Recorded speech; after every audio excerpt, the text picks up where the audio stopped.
Vocês não sabem como é bom estar de volta para falar de Solo Leveling, o volume 1. E, gente, já pra início de conversa, vocês já viram que ele não é meu, né? Peguei na biblioteca, ele é emprestado e eu tô lendo, tô seguindo lá pelo que eles compram na biblioteca. E vai ter vídeo do 1 e do 2 também, então já se prepara que isso aqui só é o início, tá? É só o início. Isso daqui é uma pegada muito grande, não apenas por ser um manhwa, não um mangá, mas por também ter um anime. Incrível, incrível. Eu assisti o anime e achei incrível. Mas estamos aqui pra falar apenas do volume 1. E a diferença do mangá pro manhwa, como vocês já podem ver, né? É que é tudo coloridinho, todo um bagulho. Tem uma página desse volume aqui que ela me esquece porque usaram 2 páginas só pra fazer isso aqui. Whatever.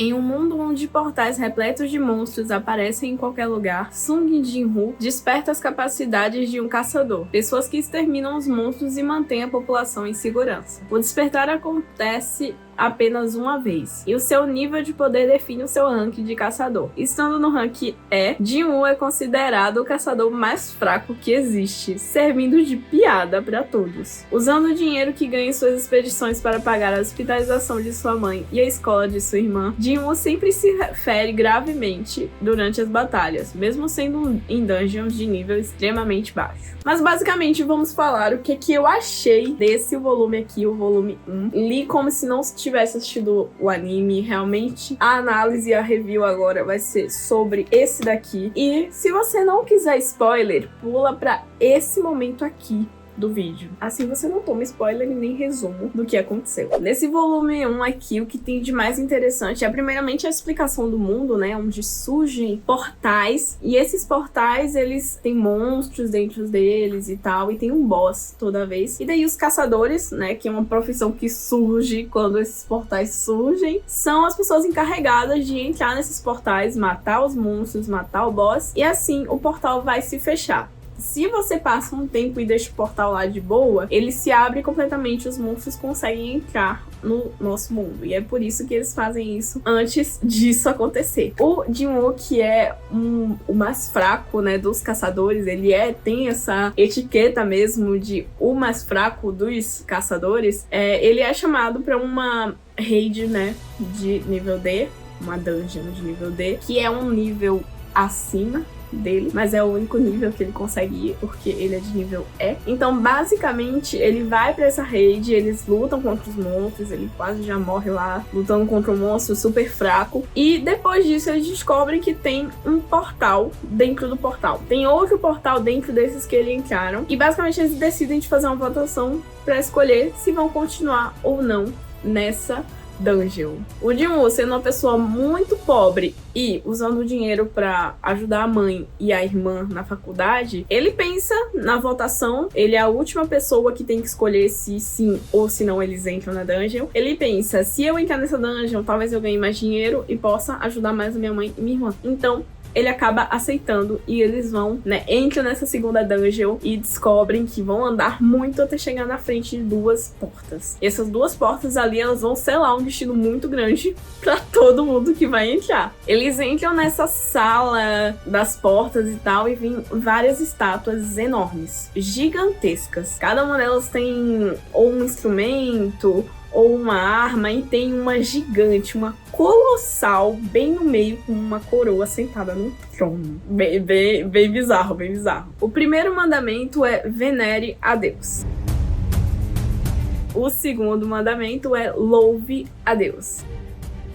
E o terceiro mandamento é prove sua fé em Deus. Eles não entendem exatamente o que está escrito, é uma língua antiga que está escrito também, e daí eles leem esses mandamentos, eles não entendem nada, não veem monstro, e eles vão começar, tipo, meio que sair da sala e algumas coisas acontecem. Depois deles lerem os mandamentos, as estátuas começam a se mexer. E daí todo mundo começa a entrar meio que em pânico, né? Que é muito normal. E o Jin-Woo, ele tem meio que o reflexo de dizer pra todo mundo se abaixar, ir pro chão, se jogar no chão, qualquer coisa que impeça as estátuas de continuarem andando pra cima deles. E esse sentido dele foi tão forte que realmente foi o que aconteceu pra todos aqueles que ficaram em pés, que não se abaixaram e etc. A estátua enorme que tinha uma coroa começa a jogar raios e aniquilar todo mundo que estava em pé. E daí, em resumo, esses mandamentos, eles realmente têm um impacto naquela sala. Parece ser uma dungeon com regras, pelo que diz Jin-Woo. Então, o primeiro mandamento, que seria venere a Deus, seria você se prostrar diante de Deus, no caso, ficar ajoelhado, abaixado e etc. E para todos aqueles que não fazem isso, eles são aniquilados pelo raio. Então, quando todos eles se abaixam, a estátua finalmente para de matar todo mundo, mas acontece uma coisa super bizarra, que é quando ela começa a rir. Ela simplesmente olha pra todo mundo, vê que todo mundo tá ajoelhado e ela abre um sorriso super macabro. E é assim que a gente chega no segundo mandamento: louve a Deus. Claro que é muito difícil para eles entenderem naquela situação, no meio do pânico e tal, o que são esses mandamentos e o que eles têm que fazer. A primeira foi totalmente uma tacada de sorte do Jin-Woo, de se venerar. E agora, no segundo mandamento, louve a Deus, o que é que eles têm que fazer? A primeira coisa que eles pensam é que tem que fazer cânticos, né? Cantar pra Deus, louvar e etc. E daí, um dos personagens vai tentar cantar e louvar, porém ele tá fazendo isso pra o Deus dele, não pra o Deus daquela dungeon. Então, o Deus da dungeon não tá nem aí pra ele e pisa em cima dele, matando o pobre coitado que só tava lá cantando. Mas basicamente, eles entendem de acordo com isso, quando eles vão correr um pouco pela sala, que algumas das estátuas têm instrumentos nas mãos, ao invés de armas. E as outras estátuas que têm armas estão correndo atrás deles pra matar. Então, basicamente, eles sabem pra onde ir. Cada um tem que ficar em uma estátua, e é o que eles fazem, mas o Jin-Woo, ele meio que não entende isso de início, e daí ele vai pra uma estátua junto com a mina lá que cura, e ele não consegue, né, continua vindo a estátua pra bater nele quando a mina já tá segura, e aí ele tem que achar mais alguém, mais uma estátua que tenha um instrumento ou que esteja cantando, algo do tipo, pra ele se salvar. Quando ele acha uma, meio que dá certo, ele consegue chegar na estátua, mas ele acaba perdendo a perna,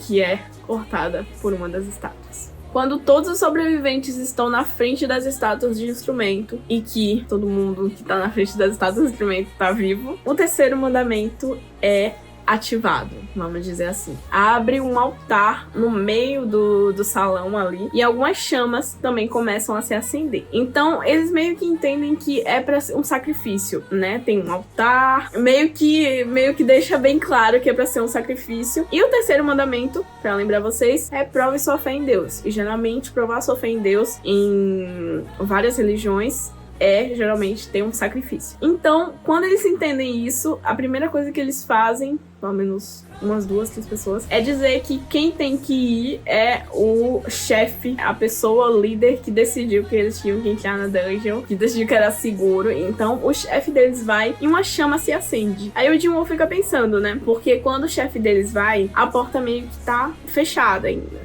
E daí, quando o chefe deles vai lá pro meio do altar e vai pro sacrifício, né, no caso, uma chama se acende e o Jin-Woo pensa, talvez todo mundo tenha que ir pra lá pra uma chama se acender. E nisso ele já tá todo ferrado, sem perna, não consegue mais andar, então ele sair dali não é uma opção muito grande, mas mesmo assim ele tá tentando. Então ele vai lá pro altar também, pede pra alguém levar ele pro altar, e eles veem que as chamas vão aumentando, como se fosse pra todos eles irem pro altar e provar a fé deles ali, não necessariamente se sacrificando. Então ele pede pra todo mundo ir, e quando todo mundo tá lá dentro, a porta se abre. Mas também, além da porta se abrir, chamas vão se acender além das que estão lá dentro. As estátuas começam a se mexer, é realmente muita informação ao mesmo tempo. As estátuas começam a se mexer para todos aqueles que não estão olhando fixamente para elas. Se você não olhar para a estátua, ela vai andar e ela vai lhe matar. Então, basicamente, quando algumas pessoas começam a sair por não confiar de que aquilo dali vai dar certo, eles veem a porta aberta e daí eles querem simplesmente ir embora. Então, eles tentam fazer isso. Cada vez que uma pessoa sai, a porta se fecha um pouquinho. Toda vez que uma pessoa sai, a porta se fecha um pouquinho. E, basicamente, quando tem 3, 4 pessoas, não tem mais como parar as estátuas, porque não tem mais como olhar pra todas elas. Então, o Jin-woo diz que ele vai se sacrificar por todos e que o chefe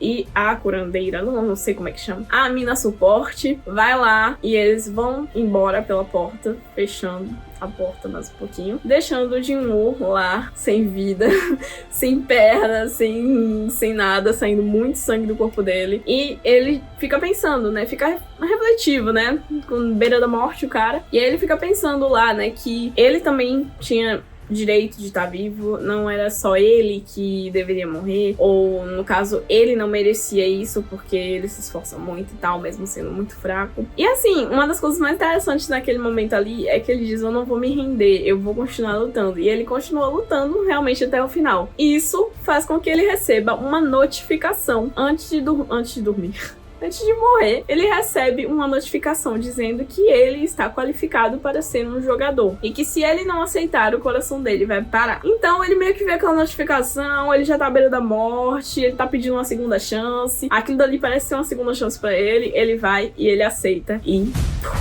fica tudo escuro. E a gente não sabe o que aconteceu. Depois disso tudo acontecer, ele acorda no hospital e as pessoas da organização dos caçadores acreditam que ele teve um segundo despertar, que ele subiu de nível de alguma forma nessa dungeon, porque é uma dungeon especial, mas quando ele faz os testes, não é o que aconteceu. E ele fica bem decepcionado, mas ele fica com uma pulguinha atrás da orelha pensando: por que eles não falaram dessa notificação que eu tô vendo aqui na minha frente? Porque ele continua vendo essa notificação e agora ele não sabe o que ela é, o que significa, ele não teve um segundo despertar, ele tá muito confuso. E daí essa notificação tá lá e ela só aparece pra ele. A notificação diz que ele tem que fazer um treinamento e que se ele não fizer isso, ele vai tomar uma punição. Ele não leva muito a sério, porque tem que fazer, tipo, agachamento, tem que fazer marinheiro, tem que fazer um monte de coisa que ele não faz porque ele é fraco, né? Então ele não leva muito a sério e quando chega o tempo limite que ele deveria fazer, ele toma uma punição. Ele é mandado pra um deserto cheio de monstros e a única missão dele é sobreviver. Então ele corre igual um maluco, fica se escondendo e correndo dos monstros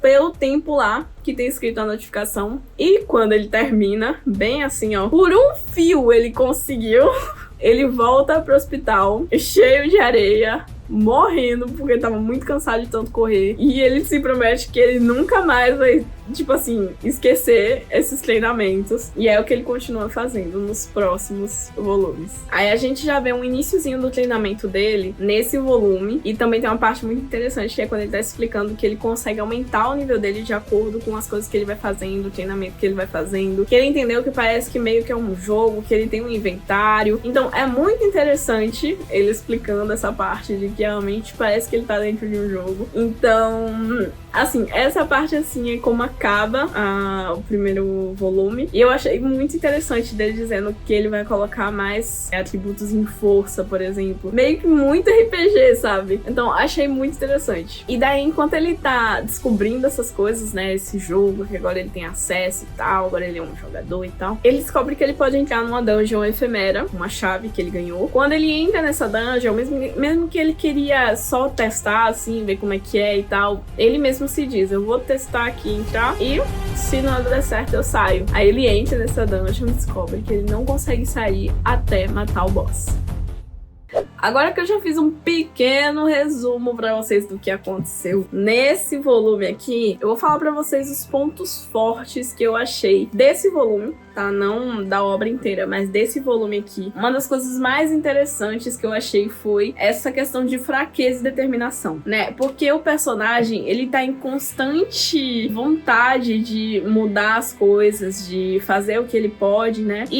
Mas ele tem sempre esse negócio de fraqueza preso nele, né? Ele não consegue sair desse negócio: eu sou fraco, não tenho como fazer mais do que isso. Mesmo assim, ele é determinado a fazer as dungeons que não são do nível dele, a ir pra lá vai se ferrar todo, ficar todo machucado, e mesmo assim ele continua fazendo pela mãe dele, pela irmã dele. Então eu achei essa parte muito legal, muito interessante.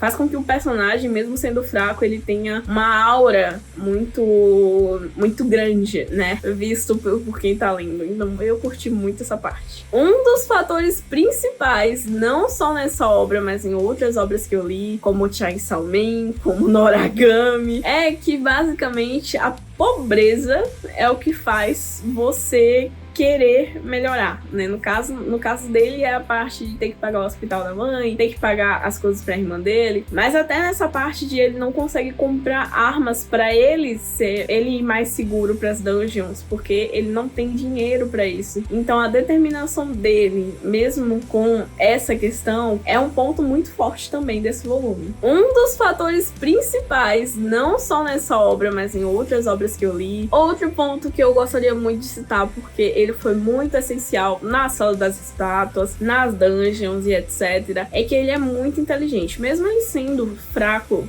de força, não tendo poderes e tal, ele é uma pessoa muito inteligente, ele consegue sentir o perigo, né? Tipo, sentir do Miranha. Mas ele consegue sentir esse perigo vindo e ele consegue analisar bem as situações. E isso antes mesmo dele aceitar ser jogador, entender de atributos, porque ele também tem um atributo de inteligência. Mas mesmo antes disso, ele já era muito inteligente e basicamente eles conseguiram, as pessoas que conseguiram sair da Sala das Estátuas foi por conta dele. Tudo que aconteceu na Sala das Estátuas, quem continuou vivo, alguns morreram porque foram idiotas, né, bestas, porque não escutaram ele, mas quem continuou vivo, quem conseguiu sair e tal, foi tudo porque ele conseguiu pensar em alguma coisa. Então, o personagem em si, ele já é muito inteligente antes de se tornar um jogador. E um dos pontos, assim, que a gente vê muito na parte da Sala das Estátuas é que ele tem medo de morrer, né? Mesmo ele sendo, tipo assim, ele tendo uma vida muito ruim, no geral, porque ele é pobre, porque ele é a piada de todo mundo, porque ele é o caçador mais fraco do mundo. Mesmo assim, ele quer continuar vivo pra continuar ajudando a família dele. E, basicamente, porque ele acha que ele é muito essencial pra isso. E ele quer continuar vivo só por conta disso. Não é por um caso maior, não é porque ele quer melhorar na vida dele. Não é exatamente por isso. É só porque ele quer continuar vivo pra continuar ajudando a mãe e a irmã. Então, esse é um ponto muito forte, que ele tem medo da morte,